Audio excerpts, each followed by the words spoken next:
Alesp em Pauta está de volta e hoje nós estamos falando sobre os direitos das minorias. E aí eu falo da violência contra esse público, as políticas públicas e também a importância e a representação do Dia do Orgulho LGBTQIA+.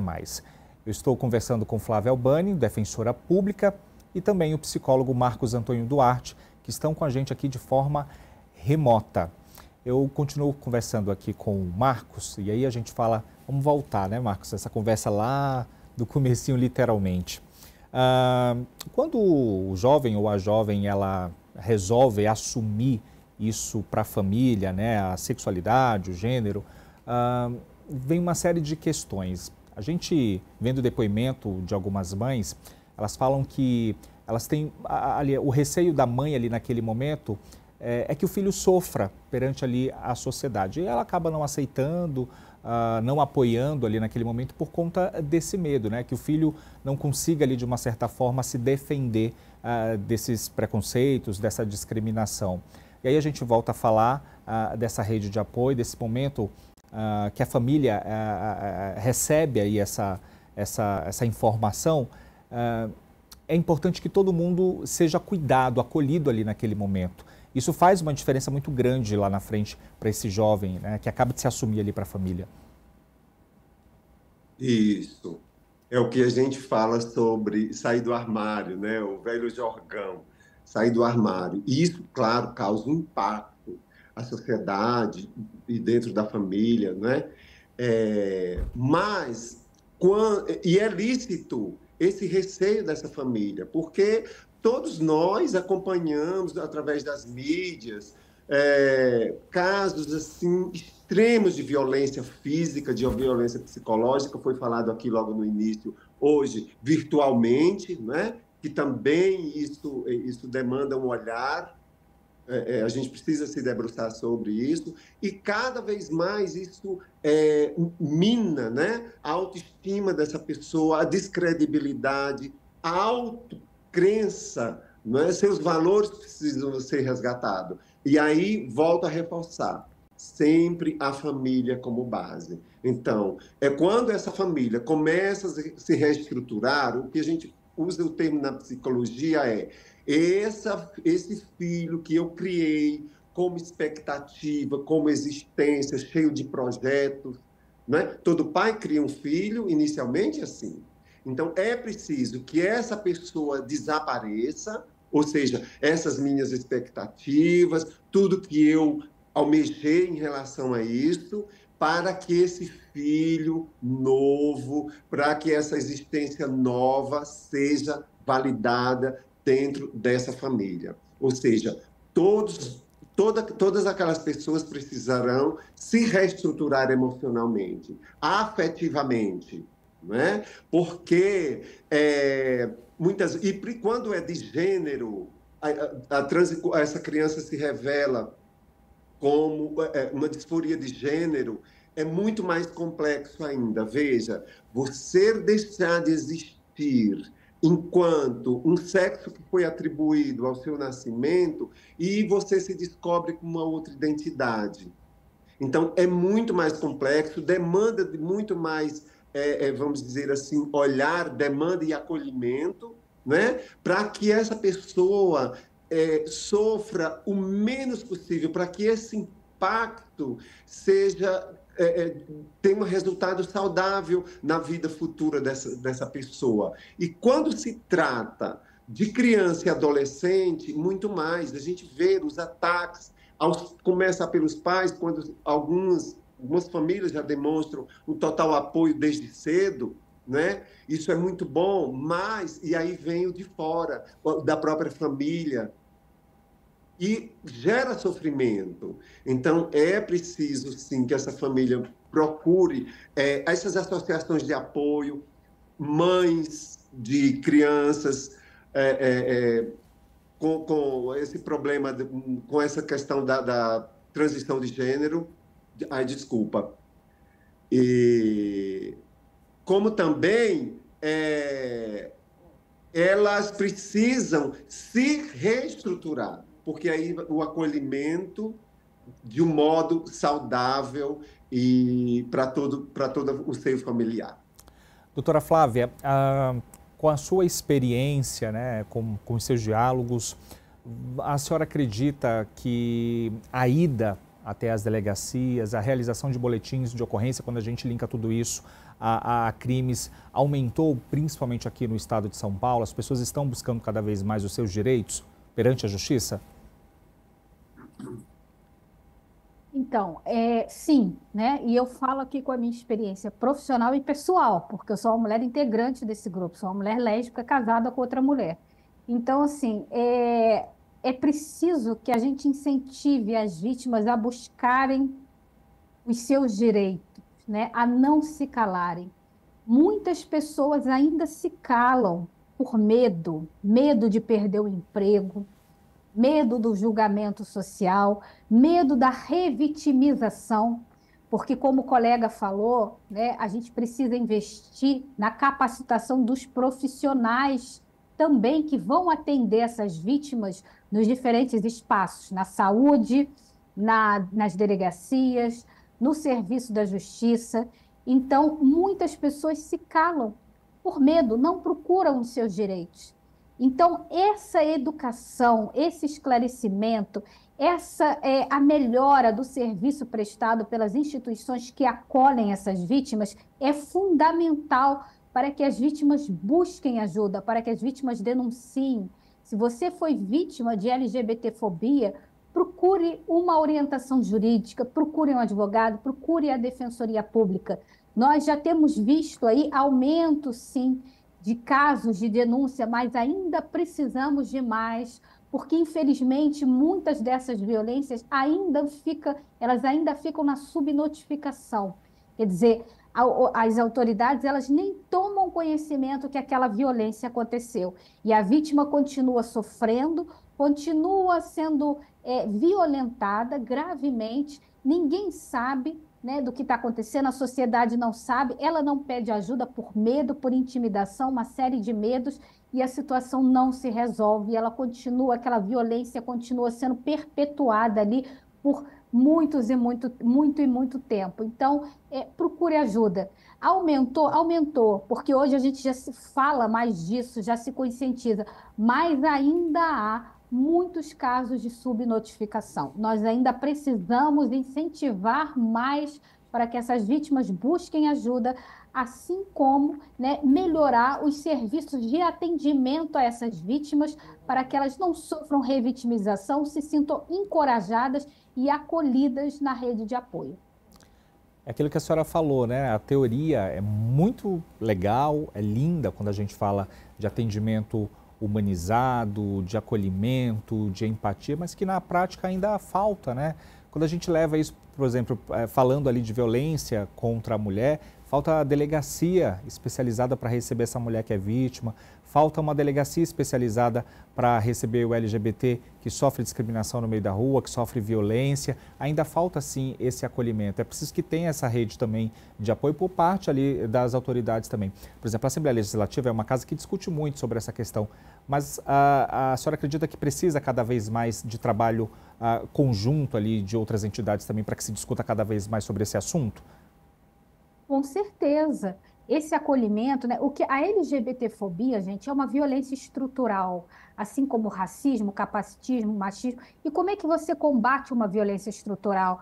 É uma atuação em rede, é uma atuação articulada, né? Então, assim, não é um combate simples, mas é um combate necessário para que a gente possa ver um resultado aí a médio e longo prazo. Então, as instituições que compõem a rede protetiva daquele grupo de pessoas em situação de vulnerabilidade, elas devem dialogar, né? Por exemplo, as instituições jurídicas devem dialogar com as instituições, com profissionais da psicologia. Como é que eu, defensora pública, no meu dia a dia, vou atender uma pessoa vítima de LGBTfobia, né? Eu preciso do auxílio, muitas vezes, de um profissional da psicologia.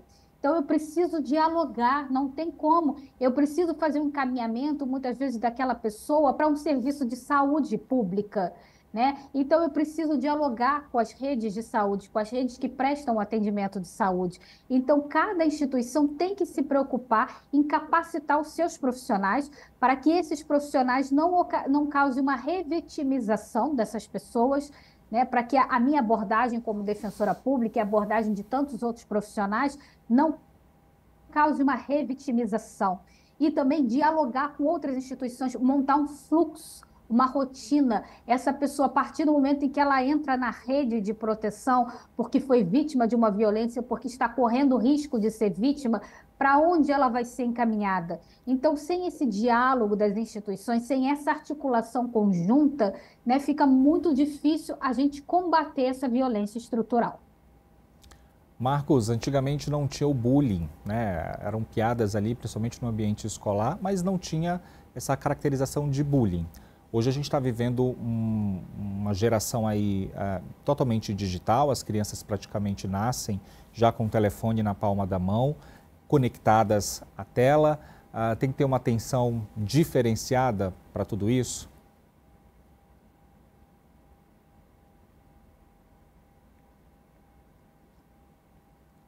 Bom, a gente teve um pequeno problema técnico, daqui a pouquinho a gente restabelece a nossa comunicação com o psicólogo Marcos, e aí eu volto então a conversar com a defensora Flávia.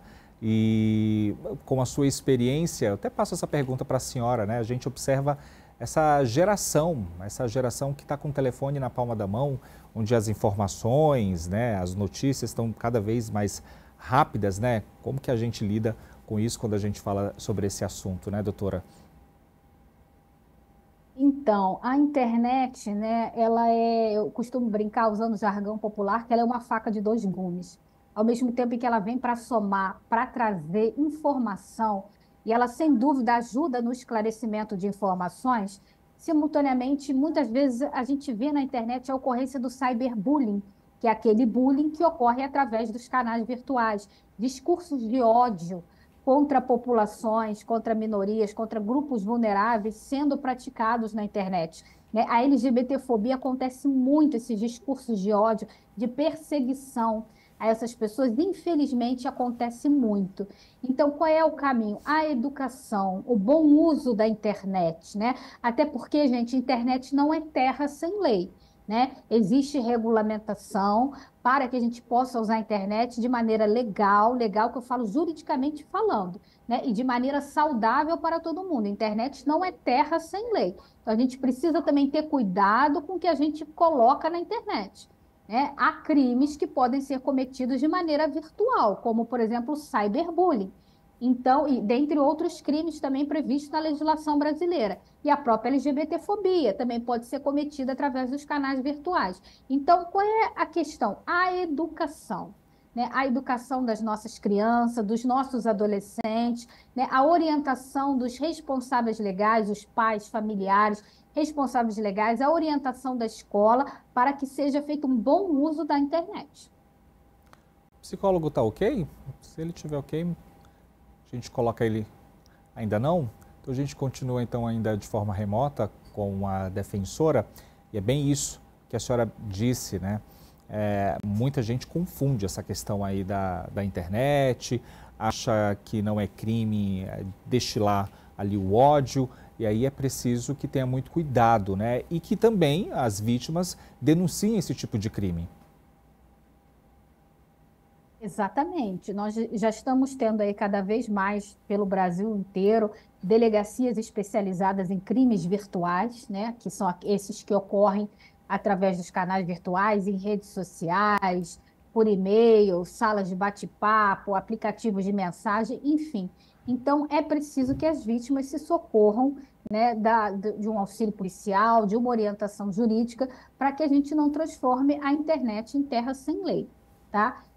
Homofobia, LGBTfobia, não é opinião, gente. Isso é crime. Não vamos confundir opinião com crime. Então, você deixar um comentário lá, né, LGBTfóbico, isso é crime, isso não é sua opinião. Então, cuidado com o que você escreve na internet, e se você for vítima de um comentário desse nível, né, isso é crime. Procure também os seus direitos, procure aí se houver uma delegacia especializada em crimes virtuais no local onde você reside, procure essa orientação.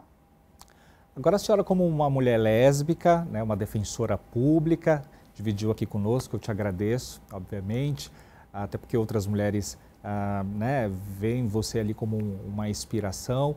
E como que a senhora enxerga, ou como que a senhora gostaria de enxergar o mundo? Eu vou ser muito humilde, né? Daqui a 5 anos, como é que a senhora gostaria de enxergar tudo isso?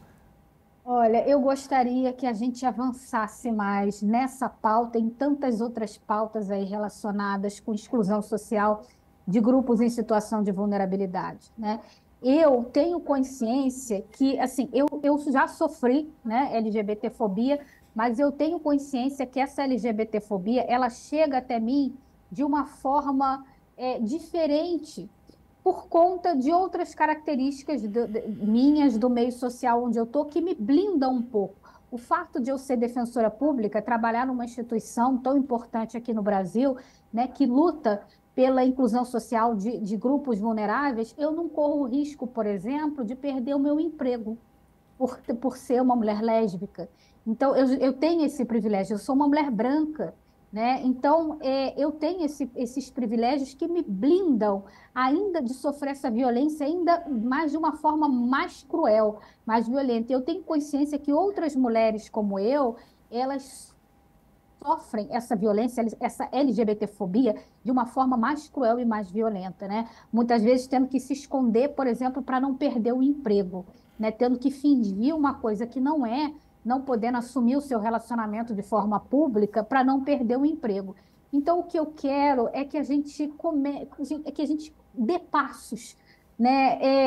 Essas violências estruturais, nosso foco aqui é LGBTfobia, mas isso também se aplica para outras violências, como racismo, capacitismo, machismo. Essas violências estruturais, elas não se resolvem de um mês para o outro, mas se a gente não começar a fazer algo agora, a gente nunca vai ver resultado. Então, o que eu gostaria de ver daqui a 5 anos é que a gente já tivesse avançado um pouco mais, né? Que todas as pessoas elas têm o direito de ser quem elas são. Que eu, por exemplo, como já aconteceu comigo, que eu não sinta medo de apanhar na rua, né? Eu já passei por esse constrangimento, já tive medo de apanhar na rua, e tive que me proteger ali naquela situação, que eu possa andar de mão dada com a minha companheira na rua de forma livre, sem medo de apanhar, sem medo de julgamento, sem olhares desrespeitosos para com a gente, né? Que eu possa ser quem eu sou, eu e todas as outras pessoas que integram esse grupo e todas as outras minorias, porque todos temos o direito de ser. Bom, é uma pena que a gente perdeu contato com o psicólogo Marcos Duarte, né? A gente agradece a ele as palavras, ele dividiu aqui as suas experiências e seus estudos. Doutor, eu quero te agradecer, muito obrigado pela sua participação aqui no nosso programa. Volte sempre que tiver alguma novidade, queira dividir com a gente, fique à vontade. E eu deixo aqui espaço para suas considerações finais. Bom, eu queria agradecer pelo espaço, foi muito bom estar aqui participando desse debate, né, com o colega Marcos, não só como uma especialista, mas como uma pessoa que vivencia isso também, né, que já vivenciou essa violência, que ainda vivencia, como eu falei, eu tenho consciência dos meus privilégios, né, a gente não pode ignorar a interseccionalidade, outros fatores de vulnerabilidade quando a gente vai analisar uma violência estrutural. Mas eu agradeço o espaço e eu deixo aí o meu recado para que cada um faça a sua parte, né? A luta é de todos, pessoas que integram o grupo e pessoas que não integram. Essa é uma luta de todos. Cada um fazendo o seu papel, cada um dentro dos seus espaços sociais, dentro das suas situações, lutando com as armas que tem, para que a gente possa transformar aí e daqui a algum tempo ver uma sociedade mais inclusiva e menos preconceituosa com todo mundo. Muito obrigado, muito sucesso e volte sempre. Olha, parece que o Marcos voltou, né? O ponto de deixar aqui uma mensagem, Marcos. Marcos está ouvindo a gente? Eu estou ouvindo. Marcos, eu gostaria de te agradecer, de deixar aqui o espaço para você fazer suas considerações finais. É uma pena que a gente está com esse probleminha técnico, mas muito obrigado pela sua presença e eu queria que você deixasse sua mensagem. Olha, eu que agradeço e eu peço desculpas de antemão porque deu um probleminha aqui no celular e eu não consegui voltar a tempo. Mas é muito bom, muito válido que se traga à luz esses questionamentos, a contribuição do poder público, das mídias, de um modo geral, né? Se traga as discussões à luz para que essas pessoas tenham proteção, e aí, entre elas, eu me incluo, porque uma criança, como a gente fala muitas vezes, aquela criança que, desde cedo, tem um trejeito, né, um pouco mais delicado, vamos dizer assim, ela começa a sofrer com o que o outro vê, como a forma que o outro está dizendo. E ela não se reconhece porque ela só está existindo. E crescer nesse ambiente hostil é muito difícil, mas é possível que a gente faça um trabalho onde resgate sua autoestima, sua autocredibilidade, e que haja mais acolhimento nas instituições nas quais ela, porventura, né, procure, quer seja saúde, quer seja por segurança, quer seja em ambiente religioso, enfim. Quero agradecer a participação e espero que tenha contribuído para que essa discussão leve luz cada vez mais. Muito obrigado. E uma boa tarde para vocês. Desculpe. Obrigado, querido. Um abraço para você, muito sucesso. Óbvio que contribuiu com toda essa discussão. E eu quero também agradecer a você que ficou aí do outro lado. Muito obrigado pela sua companhia. Lembrando que você pode rever toda a programação através das redes sociais. Forte abraço, até o próximo encontro.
Olá, sejam todos bem-vindos. Eu sou Ranieri Zoccoli. No Alesp em Pauta de hoje nós vamos falar sobre os direitos das minorias, a violência contra esse público, políticas públicas e também a importância e a representação do Dia do Orgulho LGBTQIA+. Eu recebo Flávia Albani, defensora pública, e o psicólogo Marcos Antônio Duarte, que estão com a gente de forma remota. Eu já quero aqui falar diretamente com a psicóloga Flávia. Muito obrigado aí pela sua presença, pela sua participação e por estar dividindo com a gente aí os seus estudos e também a sua experiência. Seja bem-vinda. Olá, muito obrigada. É um prazer estar aqui para falar de um assunto tão importante como esse, né? Psicólogo Marcos, muito obrigado a você também por dividir com a gente aí a sua experiência e também os seus estudos. Obrigado a vocês pela participação. Num assunto que demanda um olhar, não é? Ainda com grandes desafios. Olha, por falar em desafios, obrigado você. Por falar em desafios, inclusive eu já quero dar ênfase aqui no projeto de lei que tramita aqui na Assembleia Legislativa do Estado de São Paulo, e aí eu falo do projeto de número 800 de 2023, da deputada Beth Saão, que institui o Ponto Arco-Íris, que seriam espaços de conscientização, atenção, apoio, acolhimento, ajuda e também acompanhamento às vítimas de violência sexual, especificamente a população lésbica, gay, travestis, transexuais e pessoas intersexo. Bom, defensora, é importante a gente fomentar esse assunto, falar cada vez mais desses espaços de acolhimento. O que precisa mais quando a gente fala aí dessas minorias? Então, realmente essa população ainda sofre uma violência muito grande, né? É uma violência estrutural, a LGBTfobia é uma violência estrutural que acontece de diversas formas em diferentes espaços sociais. Acontece, por exemplo, no mercado de trabalho, quando uma pessoa integrante desse grupo tem a sua competência técnica questionada por conta da sua orientação sexual. Acontece aí, né, lesões corporais, violências sexuais, contra também pessoas integrantes desse grupo, o ódio na internet, né, crimes virtuais, inclusive. Então, assim, é uma violência muito grande. E a gente precisa falar sobre isso para atuar também na prevenção e na conscientização. A gente tem que atuar na repressão, quando a violência acontece, reprimir a pessoa que cometeu a violência, né, punir dentro do devido processo penal, punir a pessoa que cometeu a violência e acolher a vítima, mas a gente também precisa atuar na prevenção. Do contrário, a gente vai ficar apenas enxugando o gelo, né? A gente precisa, ainda que a médio e longo prazo, tomar atitudes que hoje, daqui a alguns anos, a gente possa ver um impacto social para diminuir a ocorrência dessa violência contra essa população. Porque é uma violência muito grande ainda, como eu falei, que acontece em diversos espaços sociais. Então, espaços de acolhimento, espaços de conscientização, espaços de educação da população. É uma tarefa que deve ser desempenhada por todos nós. Pessoas integrantes e não integrantes do grupo LGBTQIAPN+, devem encampar essa luta, né? E a criação desses espaços de educação, de acolhimento, de conscientização são importantíssimos também para que a gente possa começar esse movimento, né, como eu falei agora há pouco, de atuar na prevenção desse tipo de violência. Marcos, quando a gente fala dessa discriminação, é algo que mexe não só ali com a vítima, mas com toda a família, né? Como que a gente linka essa questão da discriminação com a saúde mental, principalmente nos dias atuais? Então, é preciso também atuar desde a base, né? E a educação básica, ou seja, profissionais preparados para o acolhimento, para debates sem amarras, sem questões pessoais, né? Porque, veja, ao longo do tempo, essa população ela é discriminada como pecado. Para a segurança pública foi durante muito tempo como criminoso, né? E para a própria medicina como algo doentio. E é muito recente a gente se debruçar e os debates se abrirem cada vez mais. Então, precisamos, sim, abrir esses espaços desde a saúde, aliás, da educação básica, e com isso incluindo as famílias, porque essa população sofre primeiro, muitas vezes, dentro de casa, ela vai procurar um ambiente de trabalho, também é discriminada, muitas vezes no grupo de amigos, então tem um impacto na saúde mental muito grande. Então demanda um trabalho de acolhimento. Veja, a gente já tem os CRTs, né? Os Centros de Acolhimento às Pessoas Trans, há algum tempo. E mesmo essa população ainda procurando esses lugares, que teoricamente é uma grande referência, ainda muitas vezes sofre algum tipo de discriminação por despreparo de profissionais. Então, precisamos sim estar discutindo, precisamos sim levar luz a essa discussão para que esse impacto, ao longo do tempo, como a doutora Flávia falou, venha a amenizar. Né? A gente precisa sim escolher, debater cada vez mais, como saúde pública, é coletivo isso. Cada um de nós, enquanto população, precisamos dar a nossa contribuição. Né? Abraçar, isso não quer dizer que a pessoa precise ser LGBTQIA+, para trabalhar ou se engajar nesse movimento. Então, a gente vai, sim, procurar antes de tudo, acolher, porque o que inicialmente a gente precisa, para fazer com essa população, é o respeito. Não é? O respeito antecede todo e qualquer movimento. Não precisa a gente aceitar, porque a aceitação já é uma outra questão, né? O respeito é primeiro. Então, quando isso se estabelece, a gente olha, tem um outro olhar, um olhar sem ferir, um olhar sem ódio, porque o outro vai poder existir dentro das possibilidades ou dentro do modo que ele se reconhece. Doutora Flávia, o Marcos falou aí, né, trouxe para a gente essa questão da primeira infância, da educação básica, é algo que a gente escuta ali, principalmente dos psicopedagogos, né, que é nessa fase ali da criança que a gente tem que ficar muito atento, porque essas crianças são multiplicadoras. É nesse momento que a gente deve levar a informação, falar de cada vez mais sobre essa minoria de forma aberta, quebrar tabus. Você concorda com isso? Eu acredito também que a educação é a base do processo de transformação social, né? Compartilhando aí de um pensamento semelhante ao colega Marcos. Esses valores de respeito a grupos, quando a gente fala minoria, a gente não está nem se referindo ao quantitativo, a gente fala minoria porque são grupos que possuem, infelizmente, um histórico de exclusão social e violência estrutural muito forte. Então, para reverter isso, né, é preciso que desde a educação básica a gente ensine para as nossas crianças o respeito, que o colega estava falando, né? O respeito, o direito da outra pessoa existir tal como ela é.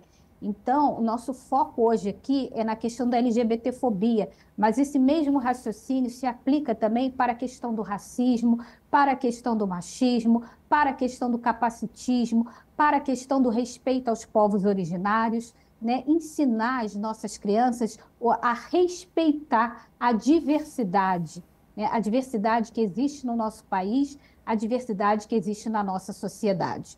É óbvio que isso deve ser adaptado para a condição de entendimento da criança, da primeira infância. É óbvio que a abordagem que nós vamos fazer, quando a gente fala de educação, né, de conscientização, a abordagem que é feita com crianças é diferente da abordagem que é feita com adultos, né?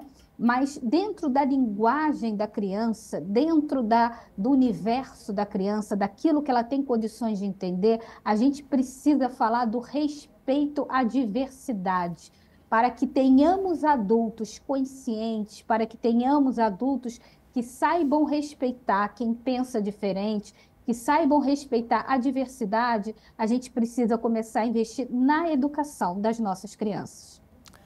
Doutora, culturalmente, o brasileiro tem aquilo, né, de deixar para lá, porque não vai se resolver.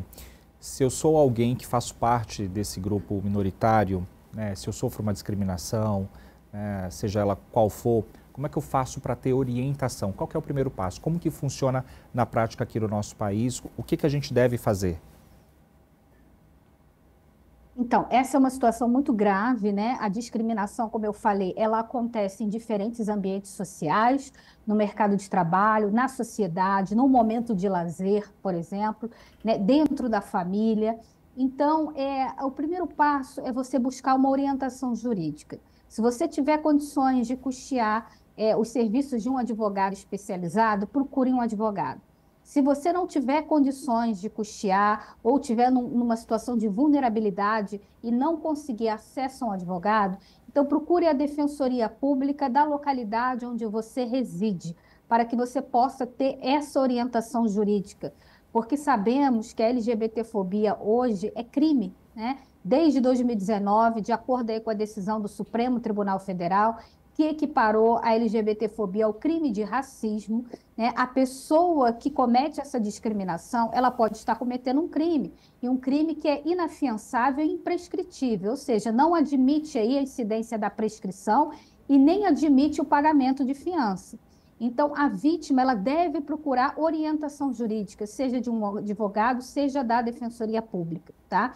Pode, porque esse tipo de conduta pode configurar um crime de LGBTfobia, pode configurar algum outro crime previsto na legislação brasileira, como, por exemplo, bullying, né? A gente fala muito do bullying no ambiente escolar, mas o bullying não acontece apenas no ambiente escolar, ele pode acontecer, por exemplo, dentro de um ambiente de trabalho. Aquela intimidação sistemática, o bullying ou o cyberbullying, previsto lá no Código Penal brasileiro, ele pode acontecer fora da escola também, né? Dentro do ambiente de trabalho, dentro de um ambiente social de lazer, por exemplo. Então, pode configurar crime de bullying, pode configurar LGBTfobia, pode configurar, ainda que não configure um outro crime previsto na legislação, pode configurar também um ilícito administrativo, um ilícito civil, a ensejar aí reparação de danos morais e de danos materiais para a vítima desse tipo de conduta. Então, o primeiro passo é procure orientação jurídica, né?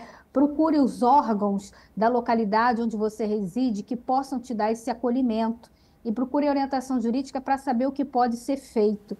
Mas não procure também essa orientação apenas quando a situação acontecer, né? Se você está se sentindo ameaçado, se você está se sentindo em risco, então procure essa orientação antes, para que as instituições tenham tempo ágil de agir e te auxiliar para que você não venha sofrer um dano maior. Agora, Marcos, existe alguma estratégia para a gente burlar essa discriminação, para a gente fugir desses espaços hostis, por exemplo? Então, como eu falei anteriormente, o ponto crucial inicial vai ser sempre a família, né? Por isso que a gente precisa dar ferramentas a essas famílias, orientação, essas discussões em aberto. Hoje, com as mídias, isso contribui muito para que as pessoas tenham cada vez mais informação, porque, veja, o primeiro grande problema que essa pessoa vai enfrentar é se ela não tem uma família que acolha. Essa é o primeiro que vai para a rua e, consequentemente, o que vai acontecer são outras complicações a mais que vão se somar a essa vida. Você vai precisar de um local para morar, você precisa trabalhar, por isso que muitas vezes, e antigamente, pessoas trans e travestis, a gente vê muito como em zona de prostituição, infelizmente, porque não se vê no mercado de trabalho esse acolhimento, né? Então, é uma sucessão de acontecimentos, de ferimentos, de direitos que vão acontecendo e que vai, entre aspas, normatizando essa situação. Então, para isso, é sempre a família o ponto crucial. Como eu falei anteriormente sobre a questão da educação básica, e você falou do projeto da deputada, que vem muito a contribuir para esse acolhimento, esses espaços, mas, ao mesmo tempo, eu fico pensando que espaços a gente já tem muito. A escola é um espaço, o ambiente de trabalho é um espaço. Então, o que a gente precisa, na verdade, talvez, seja dar ferramentas, treinamento a esses profissionais que estão ali, porque também são figuras de poder, né? Então, se eles são figuras de poder, é alguém que eu tenho crença, é alguém que eu preciso me sentir protegido. Um professor é isso, essa figura representa isso. E aí, a partir do momento que essa pessoa também, como a doutora falou, da questão do bullying, então é preciso que a gente fale sobre sexualidade, não como menino ou como menina, mas de um modo geral, porque todos serão beneficiados. Veja, crianças são violentadas dentro de casa. Isso independente de gênero. Quantas crianças serão ou se sentirão protegidas quando escuta, quando se debate naquela escola e traz para casa esse assunto? E os pais vão orientar mais ainda, assegurando que ela é o fator principal protetivo. Não é? E a gente sabe, então, né, Marcos? É preciso. A gente sabe que essa rede de apoio é essencial. Essa rede de apoio é essencial nesse processo. É a principal referência. Quando você tem esse apoio dentro de casa, você se sente mais seguro. Psicologicamente, você tem possibilidade de enfrentamento. né? Você vai encontrar barreiras, você vai chorar também, você vai se sentir ferido e violentado dos seus direitos muitas vezes, mas você já tem um apoio. E a gente tendo apoio, a gente sabe que isso faz total diferença na vida da gente. Por isso que essas pessoas saem de casa mais cedo, elas se violentam cada vez mais. Muitas vezes esse público, quando procura um profissional de saúde mental, é a última o recurso que ele está tentando. Quantos quando a gente lê artigos sobre isso, muitos já tentaram suicídio, entende? É um número muito grande. Isso por quê? Porque já estão não só com o corpo ferido, a alma está ferida antes de tudo, né? Então, psicologicamente, estou abalado. Agora, falando da sua resposta, a família, a gente vai ter sempre que buscar como apoio principal, quer seja através da educação, quer seja através de saúde pública também, não é? Porque a gente pode instrumentalizar esses profissionais de um modo geral, que recebem essas pessoas, que todo mundo precisa ir de uma consulta, todo mundo procura um serviço de saúde, né? Então, é instrumentalizar os profissionais, porque senão a gente vai estar mexendo sempre no mesmo ponto sem chegar a lugar nenhum.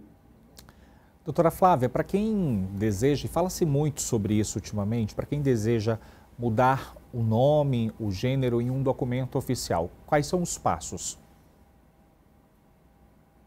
Então, hoje é possível realizar essa mudança, né, do nome, no gênero, nos seus documentos oficiais, sem necessariamente realizar cirurgia, se assim você quiser. Então, você deve procurar o cartório de registro civil de pessoas naturais.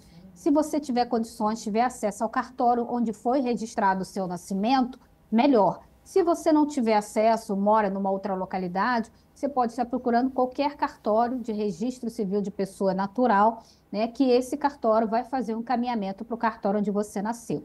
Você não precisa da presença de um advogado ou de um defensor público, você deve verificar a listagem de documentos que você deve levar, né, e no cartório fazer a solicitação de alteração. É importante registrar que o cartório não pode se recusar, né? A recusa do cartório ela pode configurar aí um ato de discriminação. Em relação às custas, cada cartório tem o seu próprio valor de custa, mas se você for uma pessoa hipossuficiente econômica, você pode estar solicitando a gratuidade de justiça e qualquer entrave que você tenha para ter acesso a esse direito de alteração do seu nome nos seus documentos oficiais, né? Caso o cartório apresente algum obstáculo, caso você tenha dificuldade, aí sim você pode estar procurando um advogado especializado ou a Defensoria Pública para tentar solucionar, te ajudar a solucionar a situação. Mas, a princípio, né, você pode estar procurando o cartório com a listagem de documentos necessários e fazendo o requerimento de alteração. Tá? Não precisa de cirurgia, não precisa de advogado ou defensor público. Apenas se você tiver algum obstáculo, alguma dificuldade, aí sim você procure auxílio jurídico para poder te ajudar a solucionar o problema. Ainda falando sobre os direitos, quando a gente fala do casamento, da união das pessoas entre os mesmos sexos, tem diferença ali, união estável, casamento, quais são também os procedimentos para realizar? Não, hoje em dia, né, com o avanço aí da nossa sociedade, as pessoas homoafetivas, as pessoas, elas também têm o direito de constituir a união estável, elas também têm o direito de celebrar o casamento, né, realizar o casamento. Então, é o mesmo passo para qualquer casamento ou qualquer união estável, né? Você deve, no caso da união estável, procurar o cartório com os seus documentos pessoais, e solicitar ao cartório a realização ali de uma escritura pública ou um contrato de união estável. O casamento é a mesma coisa, você deve seguir o mesmo rito para qualquer casal previsto no Código Civil, né? O casamento já é um ato mais formal e mais burocrático, a apresentação da documentação, os prazos, as fases certas, e você pode se casar também sem nenhum problema. É um direito, né, que foi conquistado aí. Você pode também, se qualquer casal homoafetivo que queira adotar, né, por exemplo, adotar uma criança, ou é possível também, tem que passar pelas mesmas etapas do processo de adoção que qualquer outro casal, seja ele heteroafetivo ou homoafetivo, tem que passar. Então, as exigências para esses direitos, constituir família, né, o direito a ter filhos, são as mesmas exigências feitas para casais heteroafetivos. Infelizmente, de vez em quando, nós ainda presenciamos algumas tentativas de retrocesso social, como essa questão de acabar com o casamento gay, né, ou de cura gay, que a gente ainda vê, mas isso aí é retrocesso social, isso aí fere direitos fundamentais que foram duramente conquistados, tá? Fere direitos previstos na Constituição, fere direitos previstos em tratados internacionais relacionados à dignidade da pessoa humana, a qual o Brasil é signatário. Então, essas situações são retrocessos sociais, né? As pessoas, elas têm os mesmos direitos, elas têm o direito de existir e de ser como elas são, sem sofrer nenhum tipo de discriminação. Bom, você falou aí da adoção, né? Muitos casais, inclusive, querem constituir uma família. Qual que é o passo ali para começar ali uma adoção? Aonde que eu devo ir? Essa fila da adoção existe? Como é que eu faço parte de tudo isso? Então, os casais, né, que desejam adotar uma criança, um adolescente, eles devem participar de um curso específico, né, onde eles vão receber orientações jurídicas, vão receber orientações psicológicas. Então, eles devem se cadastrar nesse cadastro de adoção. Procure maiores informações a depender do local onde você reside, né, fazer o cadastro. Daí você vai receber uma orientação de uma equipe multidisciplinar para que você possa estar verificando ali as condições, as características da criança e do adolescente que você deseja adotar. Mas é importante ressaltar, né, que os passos burocráticos a serem seguidos são os mesmos, né? Não pode haver nenhuma outra exigência diferente, nenhuma exigência a mais, nenhuma exigência que não é também feita para casais heteroafetivos. Que aqui a gente sempre verifica o melhor interesse da criança e do adolescente, nesses casos de adoção, né? Então, o que vai ser exigido, é óbvio, né, que a sociedade ela tem que verificar, ela tem que olhar aquele casal que pretende, ou aquela pessoa, se for uma adoção unilateral, por exemplo, adotar aquela criança, objetivando sempre o resguardo da criança e do adolescente e o melhor interesse da criança e do adolescente. Mas a orientação sexual da pessoa que pretende adotar, ela não pode ser interpretada de forma alguma como um risco, né? Como algo ruim, como um ponto negativo para a pessoa que deseja adotar. Então, as exigências, elas são as mesmas para qualquer casal, seja ele homoafetivo ou heteroafetivo. Não pode haver uma situação discriminatória e tampouco a orientação sexual ser interpretada como um ponto negativo, tá? Ou como um aspecto ruim, um risco para a questão da adoção. É importante deixar isso aqui muito claro. Quando a gente fala dessa adoção, o casal deve ir até uma vara da infância e juventude, Tribunal de Justiça, Defensoria, onde que ele deve procurar? O casal ele pode estar procurando a Defensoria Pública ou então um advogado especializado, a vara de proteção da criança e do adolescente, do local onde você reside, para que você possa obter informações de como se cadastrar, né, nessa fila, nesse cadastro que existe da adoção. Agora, se você já tem convivência com alguma criança, já existe um afeto de fato, já existe uma convivência de fato, é possível também que, após decisão judicial, essa adoção seja concedida sem que você tenha que entrar nessa fila, nesse cadastro aí, de acordo com a jurisprudência dos nossos tribunais superiores. Mas para que essa adoção seja concedida, né, deve tramitar um processo judicial e você precisa de autorização judicial. Eu estou querendo dizer, em regra, você precisa entrar no cadastro. Então, procure os órgãos de atuação em favor da criança e do adolescente. Procure a vara de proteção, procure a Defensoria Pública, né? Procure os órgãos que atuam com essa questão da adoção em favor dos direitos das crianças e dos adolescentes. Mas caso você já tenha uma convivência de fato com aquela criança, caso já exista uma guarda, por exemplo, né? Ainda que de fato, caso você já tenha um afeto, um elo de afeto, é possível que essa adoção ela seja concedida sem a necessidade de um cadastro prévio. Mas, obviamente, que para isso a gente precisa de um processo judicial. Marcos, mudou alguma coisa quando a gente fala desse pós-pandemia e aí a gente linka com todas essas questões que a gente vive de estresse, de ansiedade? Muita gente procura os psicólogos depois de tudo isso ou continua a mesma coisa, né? Muita gente tem aquele receio ainda de buscar uma ajuda quando a gente fala de saúde mental. Sim. Aqui no nosso país a gente enfrenta isso ainda, né? Uma dificuldade em procurar um profissional de saúde mental, porque ainda é estigmatizado, infelizmente.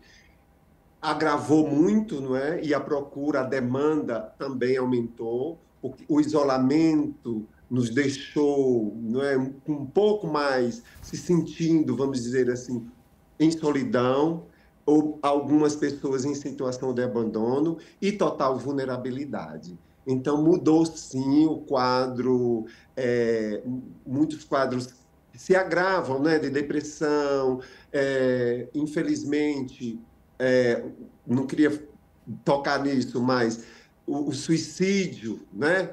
Veja, a campanha do suicídio é o mês de setembro. Antigamente era muito difícil a gente falar nisso, a gente não queria tocar nesses assuntos, porque suscitava em alguém uma procura, né? Despertava. Hoje não, a gente precisa. E tanto que eles criaram uma frase assim muito boa, que é: fale, isso vai te ajudar, a fala vai te ajudar. E a gente precisa se debruçar sobre isso, porque, como valorização da vida, estabelecer um vínculo, antes de tudo, para que esse vínculo você se sinta fortalecido, reforçando as suas crenças, os seus valores, desconstruindo toda uma problematização de vivência que essas pessoas enfrentam no dia a dia, quer seja, como já foi falado aqui, no seio familiar, no ambiente de trabalho, no ciclo de amizades, de qualquer ciclo de religiosidade também. Então, agravou sim pós-pandemia, né? Afinal, a gente saiu, todos nós, de alguma forma, afetados, mas é bom que a gente busque, que a gente se debruce, que a gente converse e procure sempre ajuda. Bom, nosso papo está muito bom, a gente vai para o intervalo, na sequência a gente continua falando um pouco mais sobre os direitos, né, principalmente das minorias. Daqui a pouquinho a gente está de volta.